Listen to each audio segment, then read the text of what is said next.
Durée, la Russie soupçonnée par Washington de vouloir carrément annexer une partie du Donbass. On ne parle pas d'occupation militaire, mais bien de rattacher les républiques séparatistes de Donetsk et Luhansk à la Russie. C'est en tout cas la crainte de Washington. Alexis Guilleux, vous êtes notre correspondant aux États-Unis.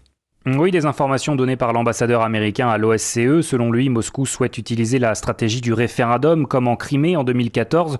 Deux scrutins qui seraient montés de toutes pièces pour intégrer à la Fédération de Russie ces deux territoires, les républiques de Donetsk et de Luhansk, ces zones séparatistes de l'est de l'Ukraine où se concentrent désormais les combats.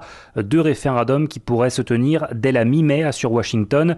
La même stratégie pourrait être utilisée pour la région de Kherson, première ville conquise par l'armée russe au début du mois de mars, une zone qui se situe juste au nord de la Crimée. Selon l'ambassadeur américain, Moscou procéderait à des référendums pour donner à ces annexions un vernis de légitimité démocratique.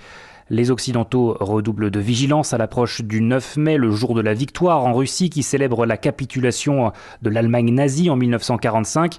Le Kremlin pourrait choisir cette date pour entériner des annexions. Pour le moment, les États-Unis ne donnent pas de détails, pas de preuves des intentions de Moscou, mais depuis plusieurs mois, le renseignement américain a plutôt vu juste dans la stratégie de Vladimir Poutine. Alexis Guilleux, correspondant d'Europe 1 aux États-Unis.